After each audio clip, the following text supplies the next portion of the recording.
Hi everyone, welcome back to the channel. In this tutorial, I will show you how to fish pizza, slice and fish it. So in this latest update, you can create a brand new rod skin called Pizza Rod. But before you can unlock it, you need to complete a quest from the pizza man.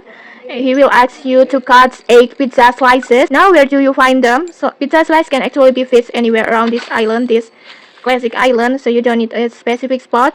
However, just keep in mind this item is rarity, so like this.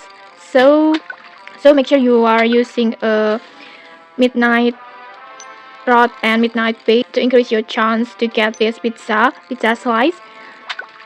I recommend using like at least steampunk rod or midnight rod and combine with midnight bait and anything similar. And after that, it's pretty simple. Just keep fishing until you get all 8 slices, and the pizza slice looks just like a regular slice of pizza. So easy to recognize when you cut one.